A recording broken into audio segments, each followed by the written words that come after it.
ओम श्री सतगुरुदेव भगवान की जय। गुरुर्ब्रह्मा गुरुर्विष्णु गुरुर्देवो महेश्वर गुरुर्साक्षात् परम ब्रह्म तस्मै श्री गुरुवे नमः। ओम श्री सतगुरुदेव भगवान की जय। देवता आज का प्रश्न है, देवता पर चर्चा करेंगे। देवता का क्या स्वरूप है और कोई मनुष्य कैसे देवता हो सकता है। हमारे देश की जो संस्कृति है अनादिकाल से ही देव प्रधान रही है। देवताओं का नाम प्रत्येक परिवार से जुड़ा हुआ है। ऐसा कोई व्यक्ति और परिवार नहीं होगा जिसने देवताओं के बारे में सोचा नहीं होगा, देवताओं की कल्पना नहीं की होगी और देवताओं के लिए कोई न कोई हिस्सा अपने घर में पूजा पाठ से नहीं देता होगा। हमारे देश में बहुत बड़े बड़े यज्ञ होते हैं, उन यज्ञों का भोग देवता ही करते हैं और देवताओं के चरित्र पुराण में बताए गए हैं। प्रमुख देवता हैं ब्रह्मा विष्णु महेश, एक देवी गणेश जी, उसके बाद आते हैं इंद्रदेव। इंद्रदेव का पुराणों में चर्चा है, जिनका संग्राम हुआ है असुरों से।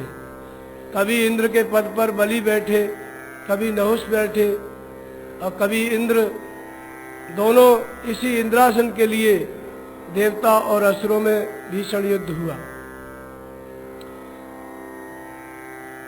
टीवी में बताते हैं जैसे देवता स्वर्ग में रहते हैं, अप्सराओं का नृत्य देखते हैं और धरती पर रहने वाले लोग उनकी पूजा करते हैं, उनको अपने से श्रेष्ठ मानते हैं। भगवान श्री कृष्ण के अनुसार देवता क्या है, गीता के अनुसार, क्योंकि सृष्टि के आरंभ से ही गीता धर्म शास्त्र है। इसके पहले न कोई धर्म शास्त्र था और न इसके बाद में कोई इससे श्रेष्ठ हो सकता है। यदि मनुष्य को धर्म का आचरण करना है, सत्य के विषय में सोचना है, तो उसकी सोच गीता से संयुक्त होना चाहिए। गीता के विचारों को, गीता की बात को यदि याद किया है, पढ़ा है यथार्थ के द्वारा, तो उसे ये समझ में आ सकता है कि सत्य क्या है, ईश्वर क्या है, देवता क्या है, सद्गुरु क्या है। सभी बातें समझ में आ सकती हैं और कोई भ्रमित नहीं कर सकता। भगवान श्री कृष्ण कहते हैं,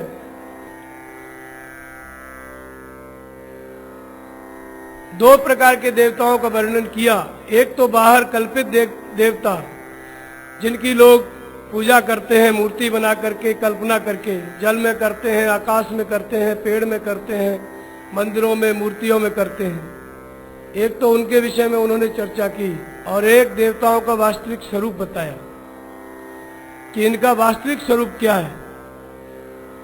कोई भी शब्द हमारे समाज में आया तो जब तक उसका अर्थ नहीं समझ में आएगा तब तक हम किसी बात को समझ नहीं सकते और शब्दों के कारण हमारे समाज में बहुत बड़ी बड़ी भ्रांतियां हुई हैं। उनमें से एक शब्द देवता भी है, जिसकी भ्रांति का शिकार है पूरा समाज। इसलिए शब्दों पे यदि शब्दों का सही अर्थ नहीं समझ में आया तो फिर उससे पूरा का पूरा समाज भटक जाता है, जैसे देवी देवताओं की पूजा में भटक गया। जबकि गीता में भगवान श्री कृष्ण ने देवताओं का पूरा स्वरूप स्पष्ट किया। उन्होंने बाह्य देवताओं के लिए कहा कि कामेश तैस्त हृत ज्ञाना प्रपद्यन्ते अन्य देवता तम तम नियम आस्ताय प्रकृतिया नियता स्वया। कामनाओं के कारण जिनकी बुद्धि आक्रांत हो गई है, वे अविवेकी और मूढ़ बुद्धि पुरुष ही अन्य अन्य देवताओं की पूजा करते हैं। मुझे छोड़ करके अन्य अन्य देवताओं की पूजा करते हैं। कामनाओं के कारण जिनकी बुद्धि आक्रांत हो गई है। इससे स्पष्ट है कि बाह्य देवताओं की पूजा कामनाओं की देन है। मनुष्य ने अपनी कामनाओं के कारण देवी देवताओं को गढ़ लिया, उनकी बाहर कल्पना कर ली। भगवान कृष्ण के अनुसार कामनाओं से क्या होता है? ज्ञान का अपहरण होता है। ज्ञान किसको कहते हैं? जो केवल परमात्मा की तरफ ले चलता है। और ज्ञान का अपहरण हो गया तो जो परमात्मा के विपरीत ले चलता है। तो कामनाओं के कारण ज्ञान का अपहरण होता है तो लोग देवताओं की उपासना करते हैं, देवताओं के मंदिर बनाते हैं, देवताओं का नया नया मंत्र गढ़ लेते हैं। जैसे आप देखेंगे हमारे देश में संतोषी माता पहले नहीं थी, लेकिन उसको गढ़ लिया गया। ऐसे ही और प्रत्येक गांव में दो चार देवता रहते हैं और हर क्षेत्र के अलग अलग देवता हैं, जिनके नाम दूसरे क्षेत्र के लोग नहीं जानते। जो पूर्वांचल के देवता होंगे बिहार के, उन्हें राजस्थान में लोग नहीं जानेंगे, और जो राजस्थान के देवता होंगे उनको बिहार के लोग नहीं जानेंगे। तो इसलिए 33 करोड़ देवता कहा गया, लेकिन और भी अधिक हो सकते हैं। भगवान कृष्ण ने इनको स्पष्ट बताया कि कामनाओं के कारण जिनकी बुद्धि आक्रांत हो गई है, वे मुझे छोड़ करके अन्य अन्य देवताओं की पूजा करते हैं। तो इन देवताओं की पूजा से लोगों को मिलता क्या है? तो उन्होंने कहा कि जो भी भक्त इस समाज में जिस जिस देवता के लिए उसकी विधि को अपनाता है, हर देवता की पूजा की अलग अलग विधि है। जिस देवता के विग्रह के पूजन में वो प्रवृत्त होता है, उसकी श्रद्धा को मैं ही वहां पे पुष्ट करता हूं, क्योंकि देवता राम की कोई सत्ता इस संसार में नहीं है। मैं ही सर्वत्र हूं, कण कण में व्याप्त हूं, और उसकी श्रद्धा है उस देवता में, तो मैं ही खड़ा होकर फल देता हूं, उसकी श्रद्धा को पुष्ट करता हूं। यदि देवता होता तो देवता फल देता। भगवान कहते हैं कि मैं ही सर्वत्र हूं। फल उस देवता की देन नहीं है, फल जो है उसकी श्रद्धा की देन है। जिन देशों में देवताओं को नहीं मानते, उनकी भी इच्छाओं की पूर्ति होती है बिना देवताओं की पूजा के। नास्तिक है जो भगवान को नहीं मानते, उनकी भी इच्छाएं पूरी होती हैं। क्यों हो जाती हैं? कोई देवता को नहीं मानते, परमात्मा को नहीं मानते, फिर भी उनकी इच्छाएं पूरी होती हैं। वैज्ञानिक हैं जो प्रकृति को मानते हैं, नेचर को मानते हैं, उनकी भी इच्छाएं पूरी होती हैं। इसका बहुत बड़ा रहस्य है। फल श्रद्धा की देन है। भगवान कृष्ण ने कहा कि फल देवता की देन नहीं है, उसकी श्रद्धा की देन है। ये श्रद्धा ऐसी शक्ति है। भगवान कृष्ण जब अपना विराट रूप दिखा रहे थे महाभारत के युद्ध से पहले, शांति दूत बन के गए, तो जब दुर्योधन ने उनको कहा कि बंदी बनाओ इनको, इस ग्वाले को बंदी बना लो, तो भगवान ने कहा कि मुझे बंदी बनाओगे? यदि बनाना है तो बना के देख लो। अपना विराट रूप दिखाने लगे भगवान। विराट रूप दिखाने लगे तो जो भक्त थे उन्होंने उनका दर्शन किया, जो भक्त नहीं थे उनकी आंखें चौंध गईं, कुछ दिखाई नहीं पड़ा। उसके बाद फिर जब शकुनी की और कर्ण की, दुर्योधन की फिर मीटिंग हुई, जब मिले सब, तो शकुनी ने कहा कि भांजे अपने पक्ष के योद्धाओं की निष्ठा को टटोल के देखो, थोड़ा उनको बुला के पूछो कि तुम्हारे पक्ष में युद्ध करेंगे कि नहीं करेंगे। तो दुर्योधन ने कहा कि मामा श्री ऐसी बात क्यों करते हो, जो मेरे पक्ष में है वो तो मेरे पक्ष में युद्ध करेंगे ही। बोले नहीं, ये जो कल विराट रूप दिखाया है ना, ये श्रद्धा ऐसा अचूक शस्त्र है कि इसके सामने कोई शस्त्र काम नहीं करता है। बहुत से लोगों के हृदय के उसमें आरे में भगवान के विराट रूप ने श्रद्धा के दीपक जला दिए, और वो श्रद्धा का जो दीपक जल गया है उस विराट रूप से, उसको मिटाना असंभव है। इसलिए एक एक से पूछो। मैं तो ये कहता हूं कि मुझसे खुद पूछो कि मैं तुम्हारे पक्ष में युद्ध करूंगा कि नहीं करूंगा।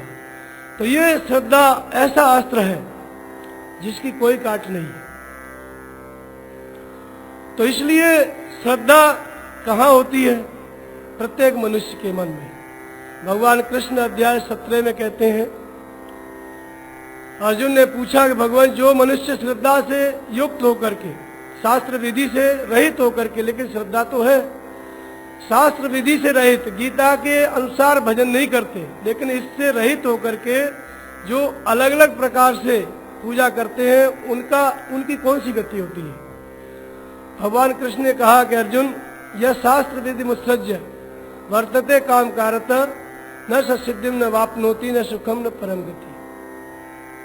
जो शास्त्र विधि से रहित होकर के अन्य अन्य देवताओं की पूजा करते हैं, उनको न तो सुख है न परम गति है।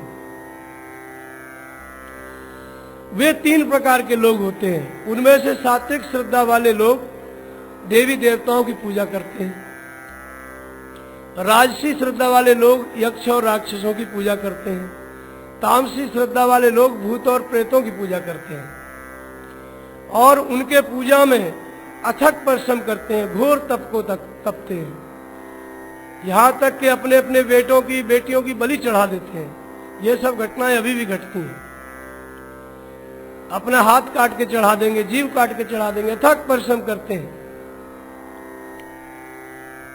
कर से अंतर शरीरस्तम भूत ग्रामम चेतसाम माम चैवांत शरीरस्तम तान विद्यस्व निश्चय।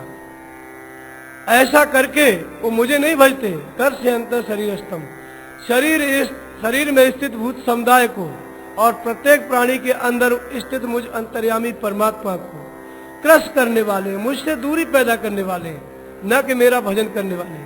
तान विद्य असुर निश्चय, उन तीनों को तू असुर निश्चित रूप से असुर जा।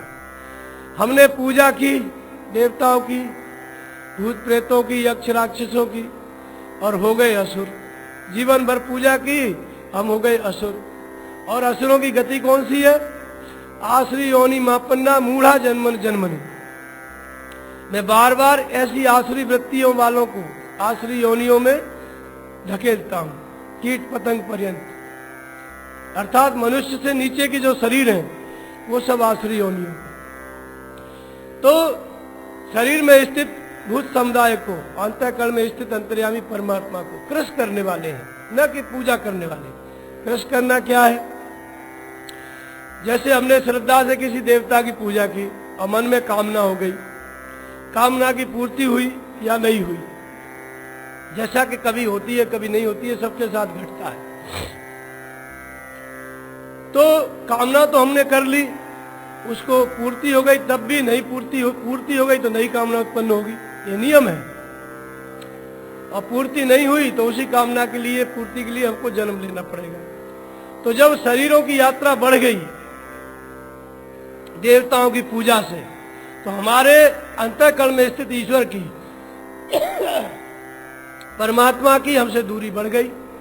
इसी को कहते हैं कि मुझसे दूरी पैदा करते हैं देवता, न कि मनुष्य को जोड़ते हैं।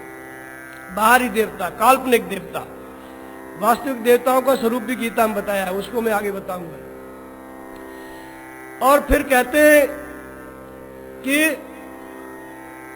श्रद्धा से युक्त होकर के जो देवताओं की पूजा में लगता है उसको फल मिलता है। मैं फल देता हूं, लेकिन फल नष्ट हो जाता है, क्योंकि देवता नश्वर है।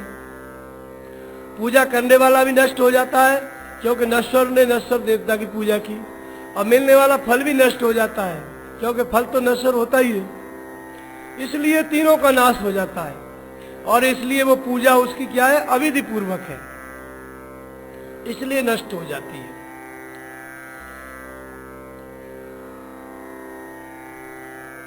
अब भगवान कृष्ण ने अध्याय 3 में कहा कि अर्जुन, यज्ञ सहित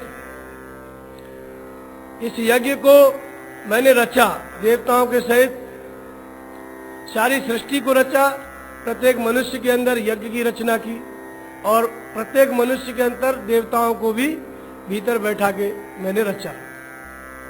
और कल्प के आरंभ में जब सृष्टि पैदा हुई थी, तब यज्ञ सहित प्रजा को रचा और कहा विधाता ने कि इस यज्ञ के द्वारा तुम लोग वृद्धि करो।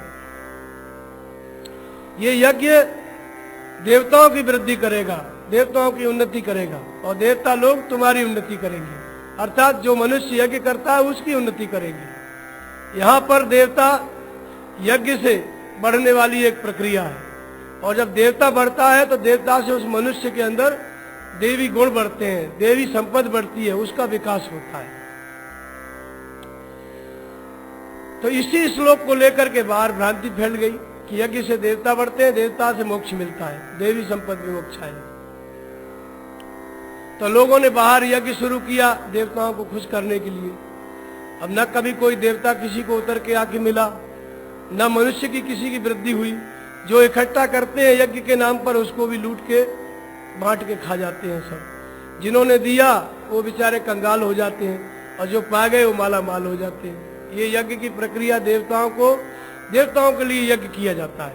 इसी श्लोक को लेकर के ये भ्रांति हुई है।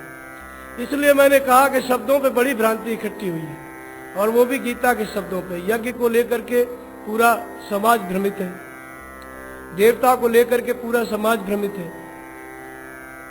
भगवान श्री कृष्ण ने कहा है कि अर्जुन, अविवेकियों की बुद्धि अनंत शाखाओं वाली होती है, इसलिए वो एक परमात्मा को न पूज करके अनंत अनंत देवी देवताओं की पूजा पद्धति का विकास कर लेते हैं और उसका प्रचार भी करते हैं। लोग उनकी बातें भी सुनते हैं और लोग भी वही काम करते हैं, जैसा कि चल रहा है पूरे समाज में। लेकिन गीता हमारा धर्म शास्त्र है, वहाँ भगवान श्री कृष्ण ने स्पष्ट कहा है कि कामनाओं के कारण जिनकी बुद्धि अक्रांत है वो मुझे छोड़कर, ईश्वर को छोड़कर अन्य अन्य देवताओं की पूजा करते हैं। भगवान श्री कृष्ण के समय में इंद्र की पूजा होती थी। भगवान श्री कृष्ण का अवतार हुआ धरती पर, गोकुल और वृंदावन के लोग इंद्र की पूजा करते थे ताकि पानी बरसा दे इंद्र देवता, और नहीं पूजा करते थे तो पानी बरसना बंद हो जाता था।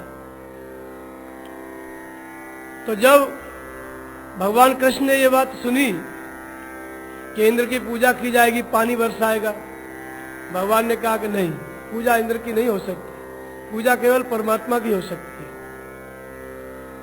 तब गांव वाले ने कहा भगवान कृष्ण से कि इंद्र नाराज हो जाएगा और पूरे ब्रज को बहा देगा बरसात करके।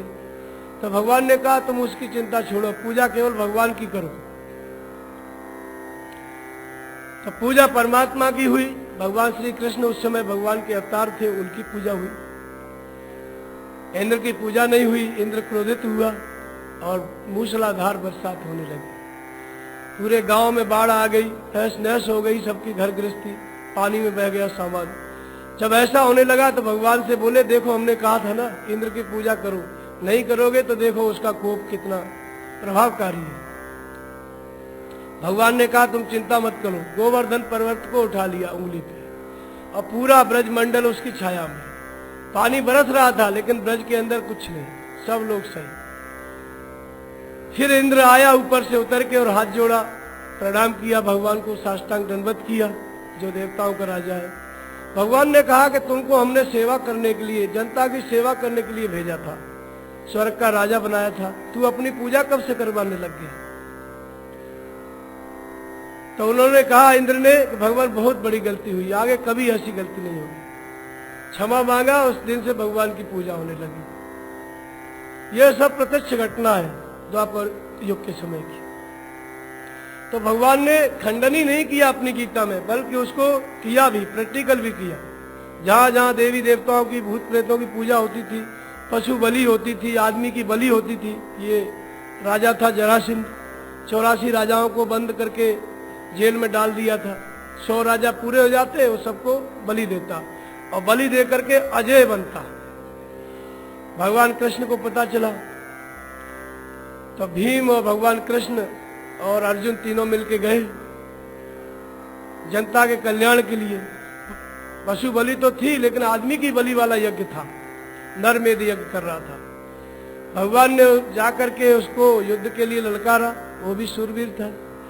युद्ध में भगवान के द्वारा निर्देशन से भीम के हाथों वीर गति को प्राप्त हुआ। उस यज्ञ का, उस पूजा पाठ का खंडन किया और समाप्त किया और गीता के उपदेश की, गीता के सिद्धांत की आराधना सबसे कराया अपने समय। उस समय भगवान कृष्ण से लेकर के और हजारों वर्ष तक एक ईश्वर की उपासना करते थे, हृदय स्थित ईश्वर की।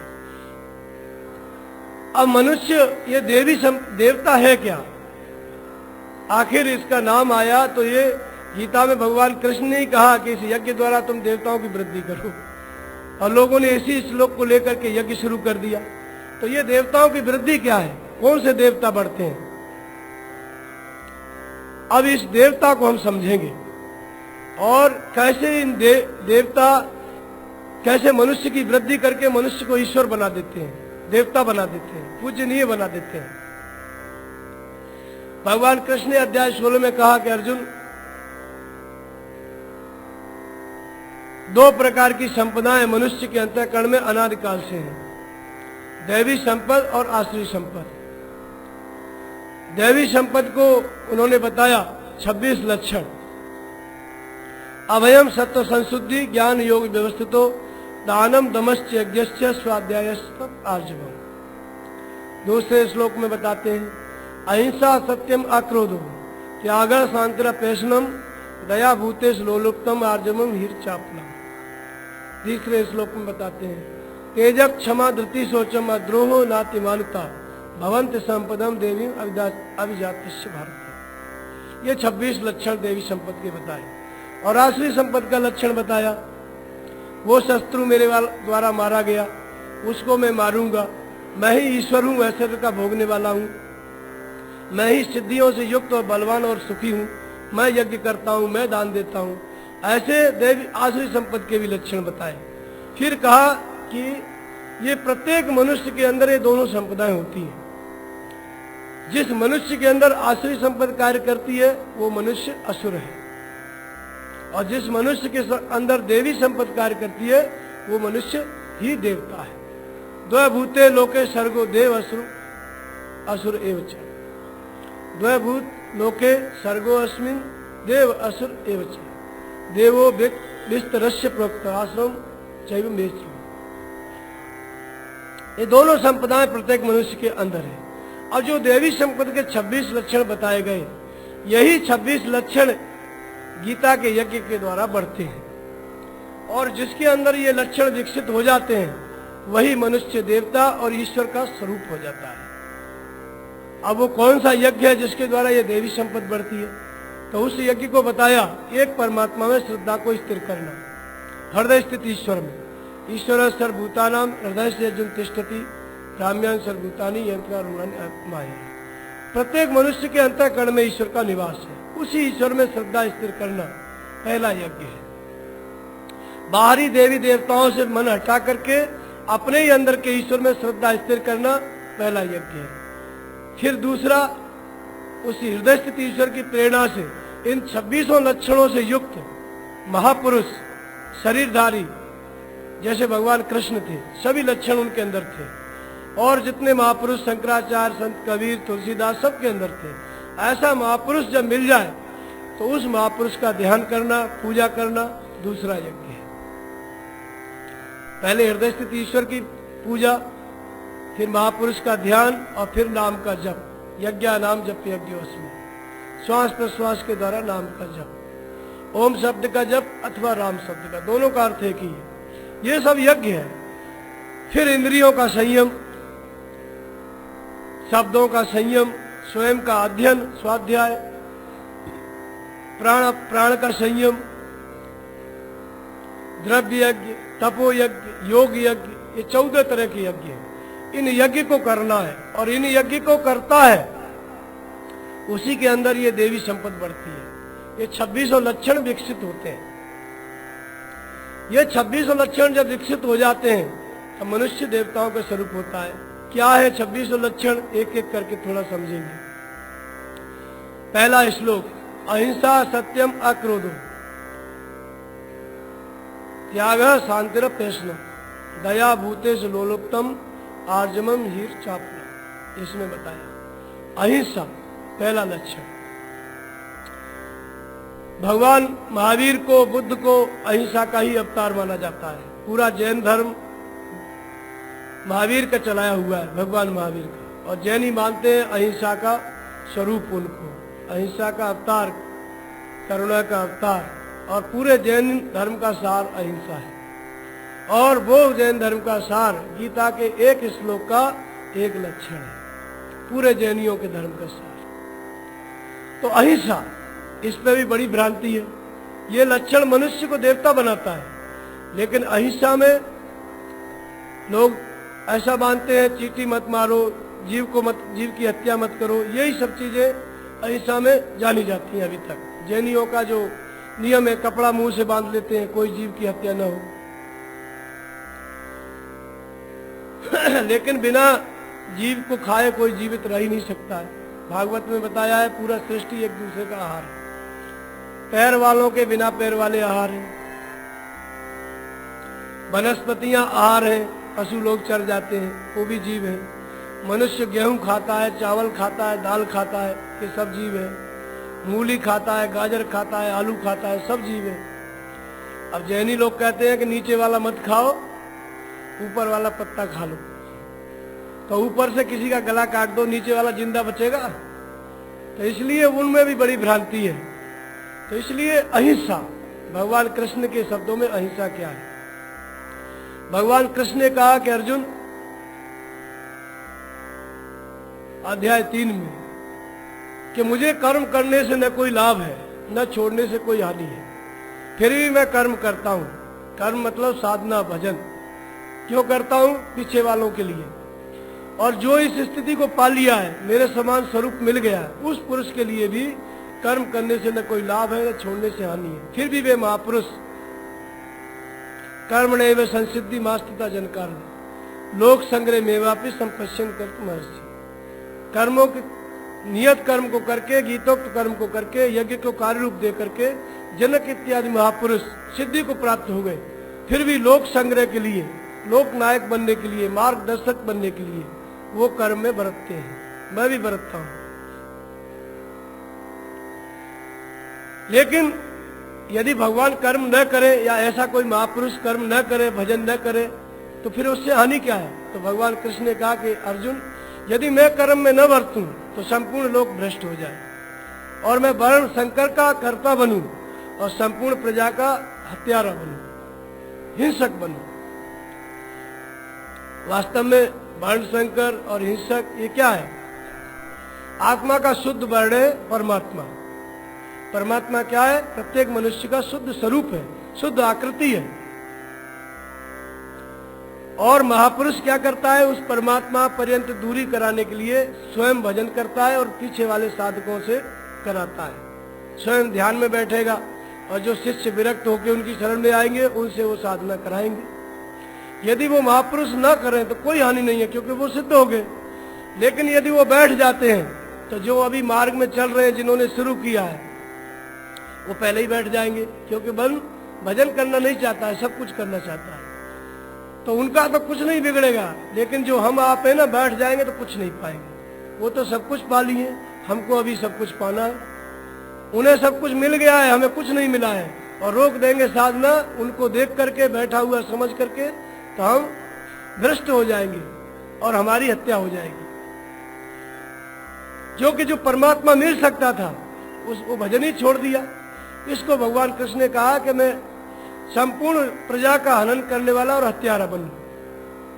तो इसलिए स्वरूपस्थ महापुरुष, स्थिति के महापुरुष यदि कर्म छोड़ता है तो पीछे वालों की हिंसा होती है। अहिंसा क्या है? स्वयं करते हुए, उनको मार्गदर्शन करते हुए पीछे पीछे चलाना, ये शुद्ध अहिंसा है। इसलिए महापुरुष पूर्ण अहिंसक होते हैं। तो अहिंसा का अर्थ होता है अपनी आत्मा को अधोगति में न जाने देना। अधोगति में कौन ले जाता है इस आत्मा को? तो कामेश, क्रोधेश। भगवान कृष्ण ने, अर्जुन ने पूछा कि न चाहते हुए भी मनुष्य पाप क्यों करता है? भगवान ने कहा कि कामेश, क्रोधेश, रजोगुण समुद्र महासनो महापापमा विद्येन में बहन। काम और क्रोध बहुत अधिक खाने वाले हैं, महापापी हैं। इस विषय में तू इनको ही करता जान। पाप यही कराते हैं। तो कामना मन में रहती है, उसकी पूर्ति नहीं होती है, तो मनुष्य क्या करता है? बाहर हत्या कर देता है, बाहर दूसरे की जमीन हड़प लेता है, दूसरे को त्रास देता है। और इसका पाप का कारण क्या है? बाहरी हिंसा जो देखी जाती है, जो लोक प्रचलित हिंसा है, ये किस कारण से होती है? कामना के कारण।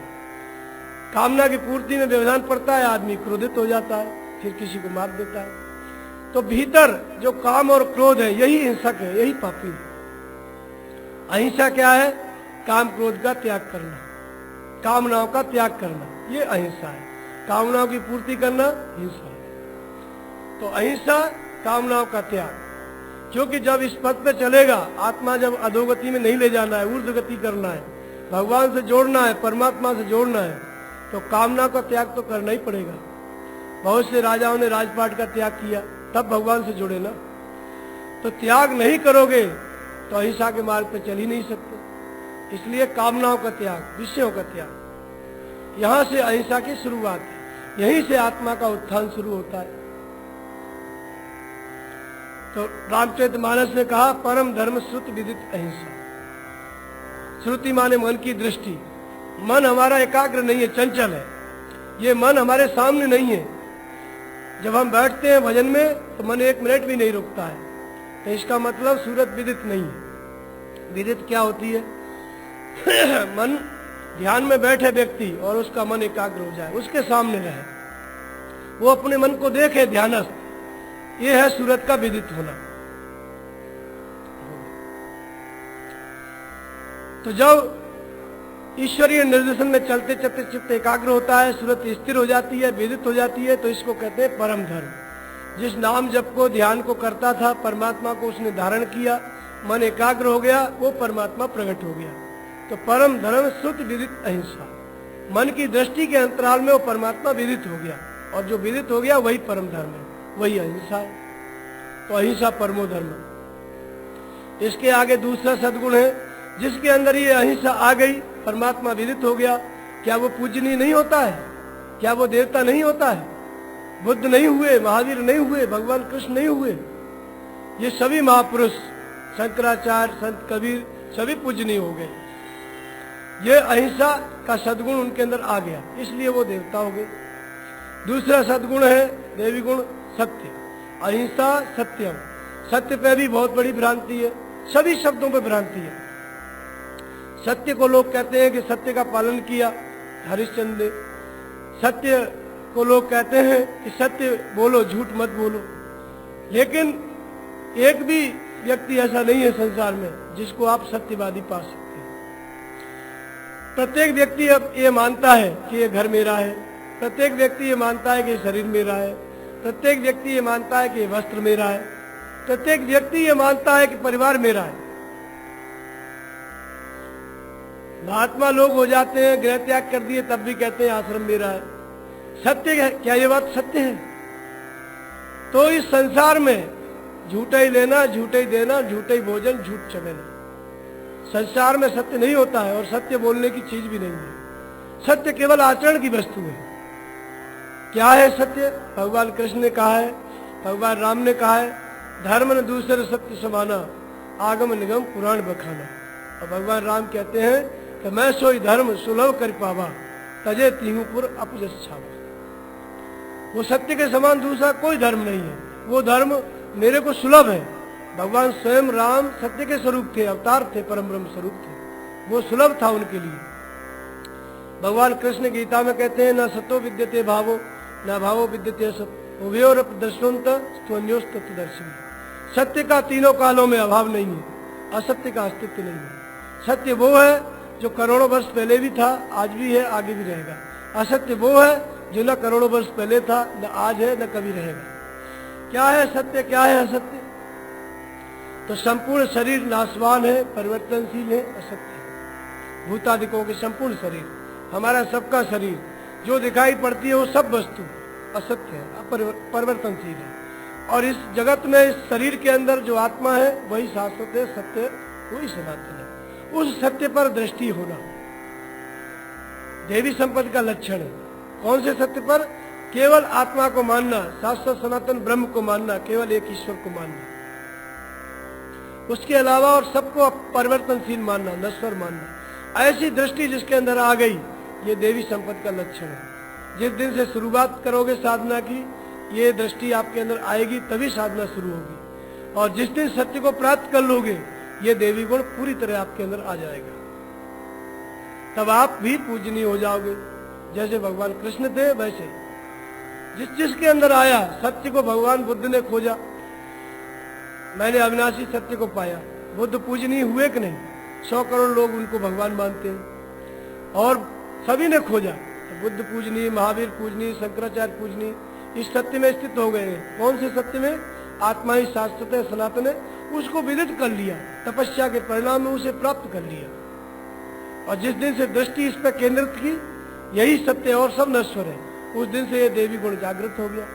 और जिस दिन इसकी प्राप्ति हुई, ये देवी गुण पूरा हो गया, अब इसकी आवश्यकता नहीं है। तो ये है देवी संपत्ति का एक लक्षण, जो कि बहुत महत्वपूर्ण है। ये मनुष्य को देवता बनाता है और फिर ईश्वर बनाता है। अहिंसा, सत्यम, अक्रोध, इसके पश्चात आता है अक्रोध। क्रोध और अक्रोध। क्रोध से आप लोग सभी परिचित हैं। अक्रोध क्या होता है?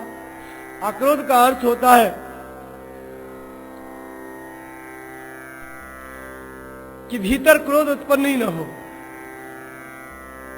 भीतर जो है क्रोध उत्पन्न ही न हो। एक व्यक्ति था, महात्मा बुद्ध उपदेश कर रहे थे, उनके पास आया, उपदेश कर रहे थे और उनके मुंह पर थूक के चला गया। पास में उनके शिष्य बैठे हुए थे, बहुत क्रोधित हुए। बुद्ध से कहा कि आप आदेश दें तो इसको ठीक कर दें। बुद्ध ने कहा कि नहीं, उसने कुछ दिया नहीं है, उसने कोई गलती नहीं की, उसने कुछ कहा है। यह भी बोलने का एक तरीका है। तो उन्होंने कहा कि तुम क्या बोलना चाहते हो? तो उसने कहा कि मैंने तो तुम्हारे ऊपर थूका है, मैं बोलना कुछ नहीं चाहता। बोले ये भी एक भाषा है, तुम कुछ कहना चाहते थे, बोल नहीं पाए, इसलिए थूक दिए। बुद्ध को क्रोध उत्पन्न नहीं हुआ, बदले की कोई भावना पैदा नहीं हुई। यह है अक्रोध। और बाहर कैसा है अक्रोध? कि किसी ने गलती किया तो लोग कहते हैं क्षमा करो, क्षमा भी कर देते हैं, लेकिन अंदर अंदर सुलगते रहते हैं। फिर मौका पाते हैं तो दूसरी बार नहीं छोड़ते, एक बार तो छोड़ देते हैं। तो इसलिए अक्रोध अर्थात भीतर क्रोध उत्पन्न न हो। ये साधना की शुरुआत में ये गुण आपके अंदर होगा, इसको ये जागृत होगा। लेकिन जब सिद्ध हो जाने की स्थिति आएगी, तब ये पूरी तरह ये गुण विकसित हो जाएगा। क्योंकि महात्मा बुद्ध सिद्ध थे, इसलिए उनके अंदर था, उनके शिष्यों में नहीं था, उनको क्रोध आ गया। वो अभी इसकी साधना कर रहे थे। तो अहिंसा, सत्यम, अक्रोधो, त्याग, शांतिर, पेशवा। त्याग क्या है? त्याग को भी आप लोग जानते हैं, क्योंकि ये सभी शब्द हमारे देश में प्रचलित हैं। त्यागियों का संप्रदाय है, वैष्णव संप्रदाय में त्यागियों का एक अलग संप्रदाय है। जैसा कि सभी शब्दों पे भ्रांति इकट्ठी हुई है, इस शब्द पे भी भ्रांति इकट्ठी हुई है।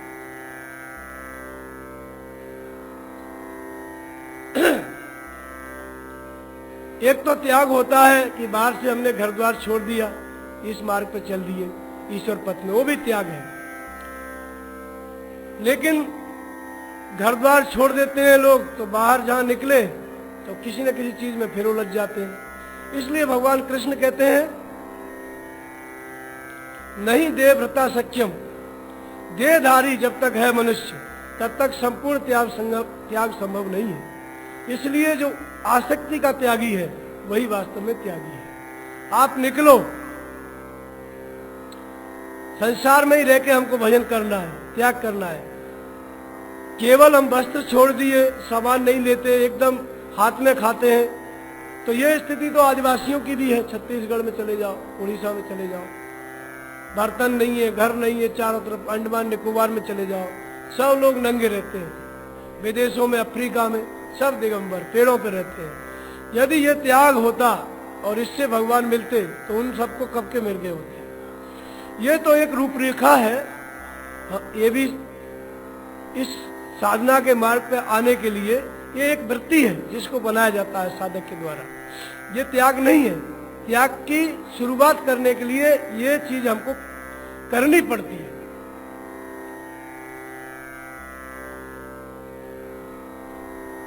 अब संपूर्ण सृष्टि भगवान की बनाई हुई, और हमने जो है कपड़े छोड़ दिए, वस्त्र छोड़ दिए, बर्तन छोड़ दिए, खाना पीना छोड़ दिया, दूध लेते हैं, तो हमने क्या छोड़ दिया? हमने भगवान के लिए क्या दिया? वही चीज जो हम ग्रहण करते थे वो पहले से ही भगवान की थी, हमने छोड़ा क्या? हमारा था ही नहीं वो तो एक दिन हमको वस्तु ही छोड़ देगी, हम नहीं छोड़ेंगे तब भी ये चीजें हमको छोड़ देंगी। तो इसलिए ये जो त्याग है ये वृत्ति बनाने के लिए किया जाता है, लेकिन वास्तविक त्याग नहीं है। वास्तविक त्याग क्या है कि वस्तु रहे लेकिन आपकी आसक्ति न हो। इसमें उदाहरण आता है महर्षि सुखदेव का, सुखदेव मुनि का, भागवत में जिनकी चर्चा है। सुखदेव जी एक बार महाराजा जनक जी के पास गए। उनके गुरु महाराज ने कोई ज्ञान सीखने के लिए उनको भेजा और उनके मन में ये प्रश्न उठा कि सुखदेव जी के मन में कि महाराजा जनक, इतना इनका नाम है, महायोगी महात्यागी कहे जाते हैं और इतने बड़े ऐश्वर्य के साथ अपने राज्य को भोगते हैं, कैसे ये त्यागी है। सुखदेव मुनि गए, उनके गुरु महाराज ने भेजा, व्यास जी ने। सुखदेव मुनि जब गए तो महाराजा जनक तो जान गए कि किस लिए आए हैं। सत्कार किया जैसा कि महात्मा महात्मा का करता है। उसके बाद जिस चीज को जानने आए थे उसके लिए उन्होंने वो प्रक्रिया आरंभ की। उन्होंने कहा महाराजा जनक ने कि चलो हम तुम्हें अपना सब राजमहल दिखा देते हैं, सब समृद्धि है, हीरा जवाहरात है, घुड़शाला गौशाला सब दिखा लेते हैं। सुखदेव जी ने कहा ठीक है चलो, लेकिन एक शर्त है, ये दूध का कटोरा है आपको दे देते हैं, ये दूध छलकना नहीं चाहिए। दूध का कटोरा लबालब भर के सुखदेव जी के हाथ में दे दिया। जनक जी चले साथ साथ। सुखदेव जी को बोला ये बड़ा महल है जिसमें हमारा विश्राम होता है, ये और रानियों का महल है, ये खजाना है पूरा हीरा जवाहरात का, इधर जो है वस्त्र भंडार है, इधर अनाज का भंडार है, इधर घोड़ों का भंडार है, घुड़शाला है, इधर गायशाला है, सब कुछ दिखा के फिर उसी महल में आ गए। सुखदेव जी से पूछा कि आपने कुछ देखा? मैंने दिखाया, कितना बड़ा ऐश्वर्य था। तो सुखदेव जी ने कहा कि मैं क्या देखता, मैं तो ये देख रहा था कि दूध न गिर जाए। तब महर्षि जनक ने कहा कि बस यही स्थिति है त्यागी की। त्याग की यही स्थिति है, सारा संसार रहे या न रहे, यदि वस्तु हटा दी गई और त्याग की ये परिभाषा हो गई और फिर ऐसे साधक के सामने कभी वस्तु आ गई तो उसका खतरा अधिक है कि वो वस्तु की तरफ टूट पड़े, क्योंकि भीतर आसक्ति बनी है, बाहर से हटा दिया गया तो इसकी ज्यादा संभावना है कि वस्तु को पूरी तरह से उसमें लीन हो जाए। और ऐसा ही होता है। घर द्वार छोड़ देते हैं, फिर बाहर हम लोग निकलते हैं, फिर स्कूल खोलते हैं, दूसरों के लिए अस्पताल खोलते हैं, फिर अनाथों की सेवा करते हैं, कोढ़ियों की सेवा करते हैं। अपना घर द्वार छोड़ा और बाहर इतनी बड़ी दुनिया बसा लेते हैं। तो अंदर था कुछ, इसलिए बाहर प्रकट हो गया, फिर उसमें चला जाता है, फिर वही साधना हो जाती है। 99% संस्थाएं यही कर रही हैं। क्या व्यवस्था और समाज की भी सोच वही हो गई है। आपके आश्रम में क्या होता है? गरीबों को भोजन कराते हो कि नहीं? कंबल बांटते हो कि नहीं? स्कूल है कि नहीं? यहाँ आके मुझसे कई लोग पूछे आपका स्कूल चलता है कि नहीं, संस्कृत पढ़ाते हो कि नहीं? हम कहे भाई ये सब करने के लिए तो हजारों लोग हैं, महात्मा है, संस्थाएं हैं। ये जो गीता वाली बात है इसे बताने वाला कोई है? केवल स्वामी जी इस चीज को स्पष्ट किए हैं पूरे विश्व के अंदर, देश के अंदर नहीं, पूरे विश्व के अंदर, और केवल स्वामी जी इस चीज को बता रहे हैं। इस बात को बताने वाला कोई मिलता ही नहीं है। सब पूछते हैं ये है वो है। तो त्यागी, आसक्ति का त्यागी, वस्तु है लेकिन उसमें आसक्ति नहीं है।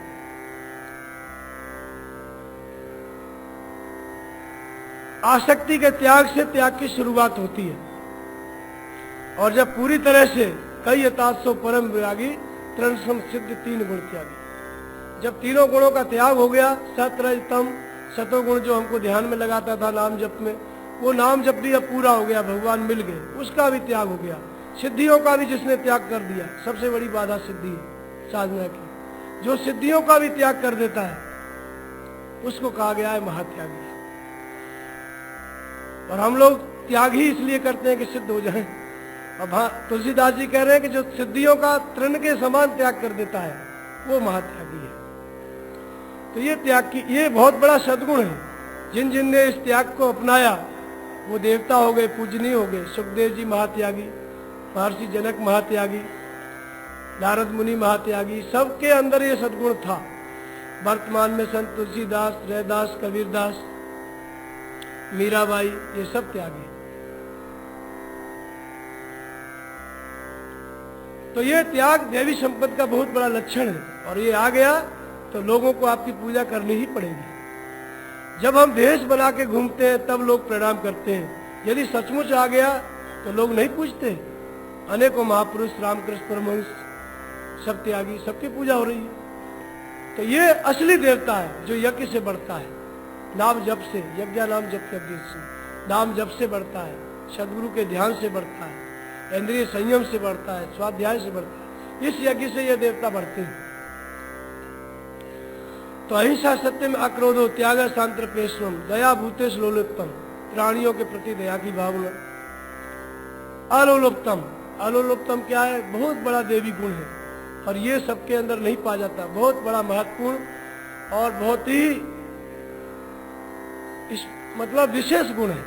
अलोलुप्तम का अर्थ होता है इंद्रियों से विषयों का संयोग होने पर भी उनमें आसक्ति का अभाव। अभी तक त्याग की चर्चा थी, विषयों को त्याग दो, छुओ ही मत। लेकिन यहाँ भगवान ने एक कदम और आगे बढ़ के बताया, अलोलुप्तम, इंद्रियों से विषयों का संयोग हो जाए फिर भी आपकी आसक्ति न हो। बहुत बड़ा देवी गुण। जिस दिन से साधक इसकी साधना करता है, धीरे धीरे धीरे धीरे गुण आ जाता है। पहले नहीं होता है। जब स्पर्शादि शक्ति को जीत लेता है, ज्ञान इंद्रियां संयमित हो जाती हैं, तो ये गुण आ जाता है। अंतर्मुखी हो गया साधक, ध्यानस्थ हो गया, तो किसी का भी स्पर्श हो कोई प्रभाव नहीं पड़ता। लेकिन ध्यान की पकड़ नहीं है, उसके पहले स्पर्श कर लिया तो फिर दुर्घटना घट सकती है।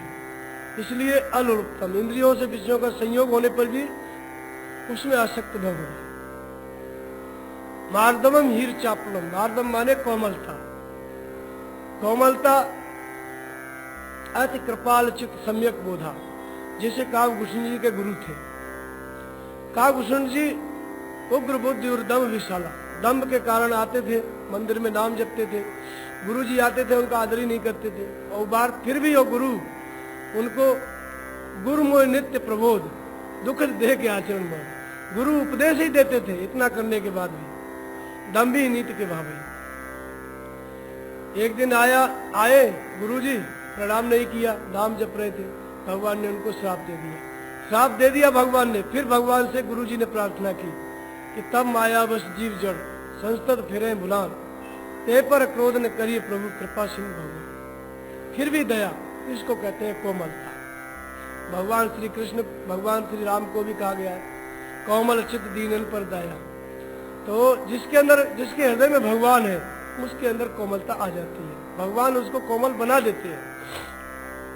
ये बौद्धिक गुण नहीं है कि अपनी बुद्धि से पढ़ो ले आओ, नाम जपो, ध्यान करो, ये सरलता, कोमलता सब आने लगेगी। मार्दवम हीर चापलम, हीर का अर्थ होता है लक्ष्य के विपरीत न जाना। जो लक्ष्य है परमात्मा, उसके विरोध में न जाना। चापलम माने चित्त की चंचलता का अभाव, चित्त की चंचलता का अभाव, ये देवी संपत्ति का लक्षण है। संसार में ही रह के भजन करना है साधक को, चकपक इधर उधर दृष्टि न जाए, सीधा लक्ष्य पर रहे। महात्मा बुद्ध कहते थे कि सामने देख के चलो, 4 हाथ आगे दृष्टि पड़े, दाएं बाएं नहीं। जैसे बैल जो है जुए में नद जाता है हर में, तो उसकी दृष्टि आगे पड़ती है, इधर उधर नहीं। हल पहले चला करता था, अभी भी चलता है, सीधा सामने दृष्टि। बोले भगवान ने कहा बुद्ध ने कि जैसे हल में बंधे हुए बैल की दृष्टि सामने पड़ती है, वैसे ही साधक की दृष्टि सामने रहनी चाहिए। इसी को कहा चित्त की चंचलता का अभाव। चित्त चंचल नहीं है, दृष्टि सामने रहेगी। चित्त चंचल है, दृष्टि चकपक इधर उधर होती रहेगी। चित्त की चंचलता का अभाव। इसके आगे दूसरे श्लोक में बताते हैं कि अभयम सत्व संशुद्धि ज्ञान योग व्यवस्थितो दानम दमश्च यज्ञस्य स्वाध्यायस्य तत्आर्जन। अभय बहुत बड़ा देवी संपत्ति का लक्षण। भय प्रत्येक जीव को रहता है, हर मनुष्य को भय रहता है, और सभी के सभी भय मृत्यु के भय से उत्पन्न होते हैं। साधना करने लगते हैं, साधु हो जाते हैं, तभी भी भय रहता है। ऐसी बात नहीं है कि उसके बाद भय चला जाता है, लेकिन साधक एक साधना करता है भय को जीतने की। मुक्तम किम लक्षणम निर्भयम, मुक्त पुरुष का क्या लक्षण है? निर्भयता। और भयभीत होना क्या है? सभी भयभीत रहते हैं। जब तक साधक पहुंच नहीं गया, ईश्वर को पा नहीं लिया, तब तक उसको भी गिरने का भय लगा हुआ है, माया का भय लगा हुआ है, बाहरी वातावरण का भय लगा हुआ है, सब तरह का भय। तो इस भय से अभय, अर्थात अभय कब रह सकता है साधक? जब भगवान का निर्देशन उसके साथ है। जैसे अपने दादा गुरुजी परमहंस जी महाराज जी के शिष्य थे झारकुंडी महाराज, वो एक बार विचरण में गए तो गंगा या जमुना के किनारे कहीं पर थे, तो वहां पर जो है शमशान था। अब कोई भय नहीं था, गुरु महाराज की प्रेरणा से चले थे, लेकिन शमशान के किनारे अपना बैठ गए और रात को 12-1 बजे डर लगने लगा कि ये मुर्दा जलाया गया है, भूत बनेगा और हमको परेशान करेगा। इतने डर गए, बहुत भयभीत हो गए। उसके बाद उनकी थोड़ा आंख लगी ध्यान में, तो दिखाई पड़ा परमहंस महाराज स्वयं पहुंचे। तू किस भूत से डर रहा है? मैं हूँ, चारों तरफ तुम्हारे रक्षा कर रहा हूँ। कौन भूते से डराते? किस भूत से तुम डर रहे हो? उसके बाद वो निश्चिंत हो गए। भय आया, लेकिन गुरु महाराज प्रेरणा किए, भय से मुक्त हो गए। ये देवी संपत्ति का लक्षण इसी गुरु की, सदगुरु की प्रेरणा से, अर्थात ईश्वरीय प्रेरणा से धीरे धीरे साधक भय से मुक्त होता है। देवी संपत्ति का महत्वपूर्ण लक्षण अभय। और जो हो गया मुक्त, निर्भय हो गया, उसकी पूजा होती है। सत्व संशुद्धि, अंतःकरण की शुद्धता, निर्मलता। निर्मल मन जन सो मोय पावा, मोय कपट छल छिद्र भाव। तो कबीर मन निर्मल भया, जैसे गंगा नीर, पाछे लागे हर तिरे, कहत कबीर कबीर। अंतःकरण की शुद्धता, अर्थात जैसा आपके अंदर है वैसा ही आचरण बाहर होना चाहिए। अंदर कुछ सोचते हो, बाहर कुछ करते हो, ये मलिन अंतःकरण है। अंदर ज्यों का त्यों, जैसा अंदर है वैसा ही बाहर, अर्थात जैसा भगवान का आदेश मिला या सदगुरु का आदेश मिला वैसा ही आपका आचरण। इसको कहते हैं अंतःकरण की शुद्धता, लाग लपेट नहीं। पूज्य स्वामी जी कहते हैं कि साधक को जो भीतर है, उसके अंदर है, वही चीज गुरु के सामने होना चाहिए। और सरल भाषा, सत्य संशुद्धि, ज्ञान योग व्यवस्थित हो। ज्ञान के लिए, तत्व ज्ञान के लिए, परम तत्व परमात्मा को प्रत्यक्ष जानने के लिए ध्यान में दृढ़ स्थिति, योग व्यवस्थित। योग माने मिलन। जिस परमात्मा से हम मिलना चाहते हैं उसमें चित्त का एकाग्र होना। ध्यान क्या है? तत्व प्रत्येकता ध्यान है। जहाँ चित्त को लगा जाता है वह वृत्ति का एक तार चलना, क्रम न टूटना ध्यान है। तो जिस परमात्मा को हम प्राप्त करना चाहते हैं उसके लिए चित्त की एकाग्रता, उस ज्ञान के लिए, ज्ञान माने परमात्मा की प्रत्यक्ष जानकारी, ध्यान माने चित्त की एकाग्रता। किसमें एकाग्रता कर रहे हैं हम? नाम के जप में कर रहे हैं। जैसे राम जप रहे हैं या ओम जप रहे हैं, तो राम राम नाम जपते जपते दूसरे विचार शांत हो जाए, चित्त एकाग्र हो जाए, ध्यान में, समाधि में दूसरे विचार शांत हो जाए। ये ध्यान में दृढ़ स्थिति, ऐसी दृढ़ स्थिति होने पर भी तत्व का ज्ञान होता है, परम तत्व का ज्ञान होता है। ये देवी संपत्ति का लक्षण है। जिसके अंदर ये गुण आ गया, चित्त एकाग्र हो गया, ध्यानस्थ हो गया, वो पूजनीय हो जाता है। धरती पे वो देवता है। तो ज्ञान योग व्यवस्थित, तो दानम दमश्च यज्ञश्च। दान माने समर्पण, मन क्रम वचन से समर्पण। दान क्या होता है? जैसे महाराजा जनक, उनका दृष्टांत आता है।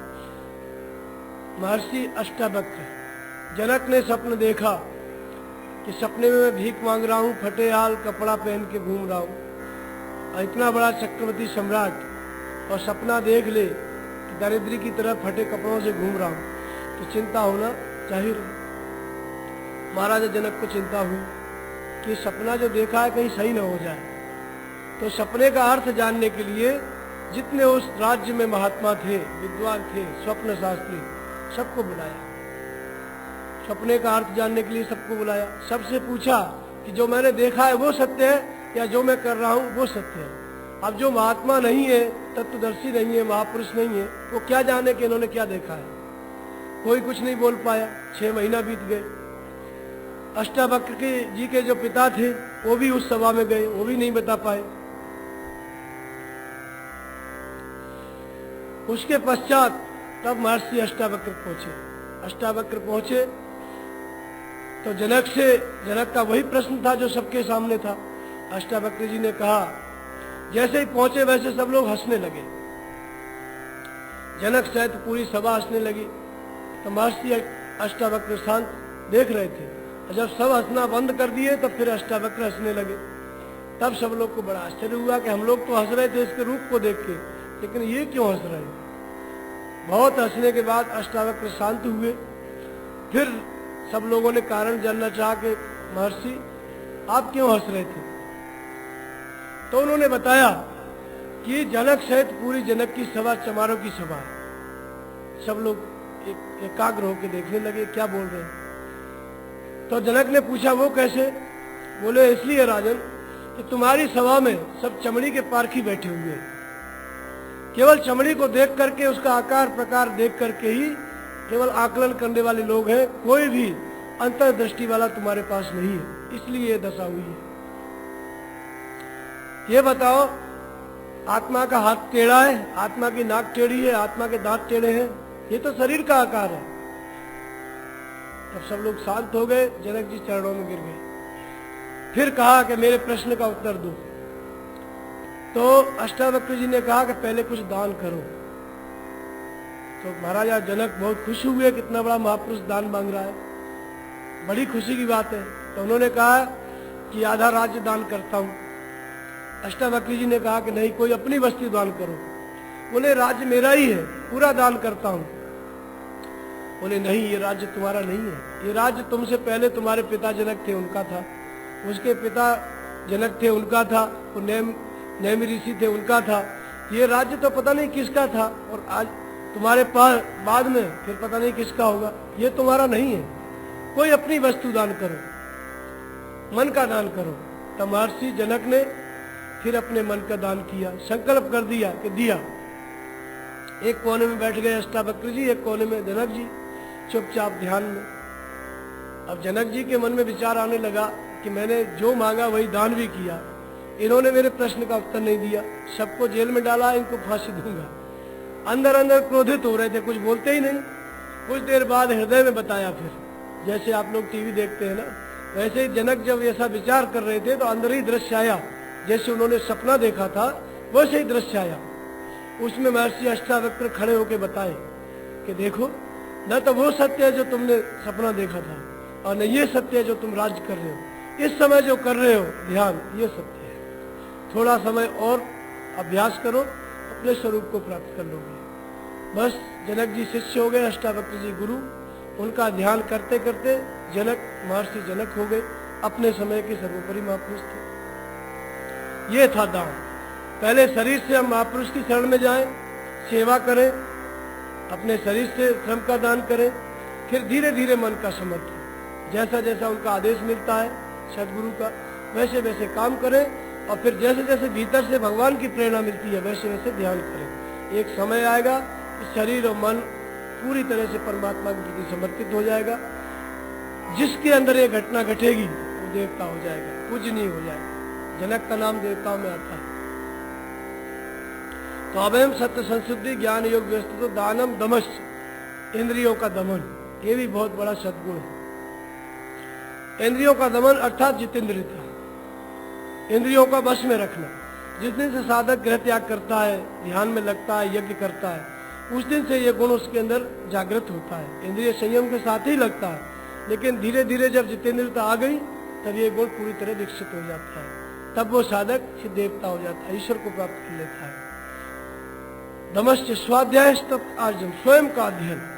हम लोग क्या है, हमेशा दूसरे का अध्ययन करते रहते हैं, दूसरे को पढ़ते रहते हैं। भगवान कहते हैं कि स्वयं का अध्ययन देवी संपत्ति का लक्षण है। जिस दिन से साधक अपना अध्ययन शुरू करता है उसी दिन से ये गुण जागृत होता है। और अपना अध्ययन करते करते, अपने को पढ़ते पढ़ते अपने संपूर्ण दोषों को निकाल के फेंक देता है, उसी दिन वो परमदेव परमात्मा को प्राप्त कर लेता है, पूजनीय हो जाता है, देवता हो जाता है। ये स्वाध्याय अपने को पढ़ने से ये गुण आता है, दूसरे को पढ़ने से नहीं। तप मन सहित इंद्रियों को लक्ष्य के अनुरूप तपाना। आर्जवम सरलता, नवम सरल सबसल छलहीना, मम भरोसी हर्षम दीना। ऐसे सरल हो जाओ जैसे बच्चा होता है, निश्चल। ये सरलता जिस दिन से साधक साधना करता है थोड़ी थोड़ी जागृत होती है, और जिस दिन साधना पूरी हो जाती है नवम सरल सरक्षण छलहीन, पूरी तरह से छलहीनता आ जाती है, सरलता आ जाती है, जो देवी संपत्ति का बड़ा लक्षण है, जिससे मनुष्य देवता होता है। नौ भक्ति शबरी, माता शबरी के पास आई, भगवान राम भी पूजनी, शबरी भी पूजनी, वही भक्ति थी सब सन छलहीना। मम भरोस, भगवान का पूरा भरोसा। तो भगवान का पूरा भरोसा और सरलता एक दूसरे का पर्याय है। पूरी तरह भरोसे पे हो गए तो आप सरल हो जाएंगे। तो स्वाध्याय तप आर्जवम, ये दूसरा श्लोक। तीसरा श्लोक बताते हैं, तेजक क्षमा धृति शौचम अद्रोहो नातिमानता भवंत संपदम देवी अवजातस्य भारत। तेज, तेज क्या है? तेज बहुत बड़ा ईश्वरीय गुण है, तेज और ओज। और इसका विस्तार कैसे होता है? बिन तप तेजक कर विस्तारा जल बिन रसक हो संसार। तपस्या से इसका विस्तार होता है। तेज है क्या? प्रत्येक मनुष्य के अंदर तेज है, आत्मा की शक्ति है। और वो शक्ति कहाँ है? हमारे विचारों में। दिन भर हम सोचते रहते हैं कुछ न कुछ, वो सारा तेज उसमें खो गया। अब इस तेज को इकट्ठा करना है तो क्या है? तपस्या करनी पड़ेगी। तपस्या क्या है? लक्ष्य के अनुरूप तपाना अपने आप। लक्ष्य क्या है? परमात्मा। परमात्मा की प्राप्ति के लिए साधन क्या है? नाम का जप और ध्यान। आरंभिक साधन सेवा, शरीर को तपाओ, सेवा करो महापुरुष की, और नाम का स्मरण करो। फिर धीरे धीरे ध्यान करने लग गए, भजन करने लग गए, तो नाम लक्ष्य हो गया। जहां जहां मन जाए वहां से समेट के नाम जप में एकाग्र करो, ध्यानस्थ करो, या गुरु महाराज के चरणों में ध्यानस्थ करो। तो जो तेज आत्मा का दूसरे दूसरे विचारों में चला जा रहा था, जब वो विचारों को आप त्यागते जाओगे तो वो तेज नाम के जप में, वो शक्ति नाम के अंतराल में इकट्ठी होती जाएगी। और जब नाम के जप में चित्त एकाग्र हो गया, सारा तेज दूसरे विचारों से निचोड़ करके नाम जप में इकट्ठा हो गया, चित्त शांत हो गया, सारे विचार शांत हो गए, तब वो महापुरुष हो जाता है तेजस्वी। ऐसे महापुरुष जहां भी दृष्टि डालते हैं, जिस भी बात को सोच लेंगे वो उसको होना ही होना है। जैसे महात्मा बुद्ध थे, अंगुलीमाल था राक्षस, रोज हत्याएं करता था, बुद्ध के सामने पड़ गया तो उसके विचार बदल गए, दृष्टि बदल गई। बुद्ध ने ऐसे देखा, हत्या करने का विचार बदल गया। यह है तेज।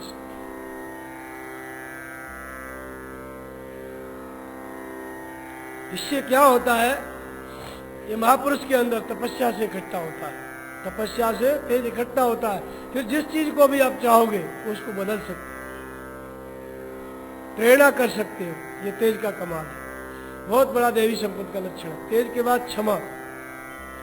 क्षमा का अर्थ होता है कि भीतर सबके प्रति दया की भावना और क्रोध का उत्पन्न न होना। धृति, धृति माने धैर्य। धैर्य क्या होता है? बहुत बड़ा देवी संपत्ति का लक्षण है। सौरज धीरज तेई रथ चाका। भगवान ने जब युद्ध किया रावण से, तो उन्होंने कहा कि जिस रथ पर मुझे चढ़ के रावण को जीतना है, उस रथ के पहिए क्या है? सौरज और धीरज। सौरज माने शूरवीरता के साथ रहना, डटे रहना, और धीरज माने पीछे न हटना, धैर्य पूर्वक लगे रहना। तो बाहर का कोई युद्ध नहीं है, भीतर का युद्ध है, प्रकृति और पुरुष का संघर्ष है। हमें अपने मन को रोकना है, इसी संसार में रहना है। संसार में बाधाएं आती रहती हैं, धैर्य न छूटे। मीराबाई को जहर दिया गया, और बहुत से महात्माओं के साथ बहुत से कांड हुए। तुलसीदास जी की रामायण गंगा में फेंक दी, लेकिन कोई प्रतिक्रिया नहीं, धैर्य पूर्वक भगवान का ध्यान कर रहे थे। विष दिया मीराबाई को, विष पी गई, कोई प्रतिक्रिया नहीं। यह है धैर्य। शूरवीरता के साथ लगे रहना, पीछे न हटना। और साधक साधना में लगा है तो उसके सामने बहुत विघ्न आएंगे। शुरू से अंत तक जब तक प्राप्ति नहीं हो जाती तब तक पूरा मार्ग कांटों का है, लेकिन उस मार्ग से पीछे नहीं हटना। प्रकृति से संघर्ष करते रहना, घबरा करके भाग नहीं जाना है, उसी में संसार में चले नहीं जाना है। हर परिस्थिति में दृढ़ करके अपने आप को ध्यान में लगाए रखना है। एक बार आ गए तो आ गए, चाहे कितनी भी बाधा आ जाए, फिर छोड़ के नहीं जाना है। इसको कहते हैं धैर्य। तो तेजत क्षमा धृति शौचम अद्रोह नात्मानता भवंत संपतम देवी। अद्रोह, प्राणियों में द्रोह का न होना, किसी के प्रति बैरभाव का न होना, ये सब देवी संपत्ति के लक्षण है। और इनका अभाव ही आशी संपद है। और ये सब लक्षण जिस महात्मा के अंदर आ जाते हैं वो महात्मा पूजनीय हो जाता है। उन्हीं महात्माओं की समाधि को हम पूजते हैं जिनके अंदर ये देवी गुण आ गए थे। कबीर की समाधि हो चाहे गुरु नानक की हो, उसी की पूजा हो रही है। और किसकी हो रही है?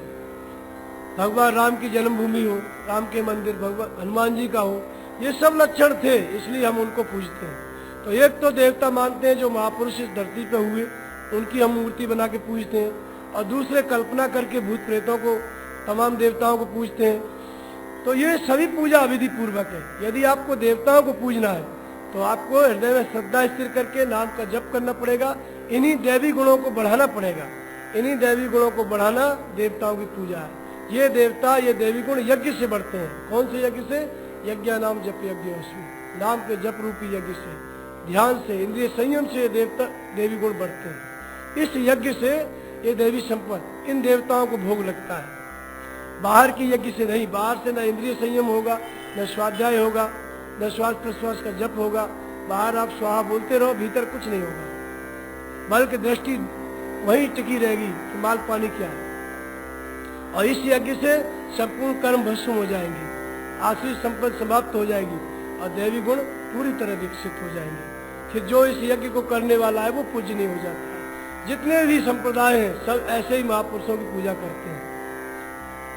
तो इन महापुरुषों की पूजा भी जब तक सामने है तब तक पूजा सही है, लेकिन बाद में मूर्ति बना लेते हैं, मंदिर बना लेते हैं, समाधि बना लेते हैं, तो जो इन्होंने साधना की वो छूट जाती है, फिर इनकी पूजा रह जाती है। तो भगवान कृष्ण कहते हैं कि अविधि पूर्वक है वो भक्त, लेकिन विधि पूर्वक नहीं। विधि क्या है कि जैसे उन्होंने तपस्या की, हनुमान जी ने, शंकर जी ने, सभी ने, जपे उपवंशित पावन नामू अपने बस कर राखे राम, वैसे ही आपको साधना करनी पड़ेगी, नाम जप करना पड़ेगा, ध्यान करना पड़ेगा।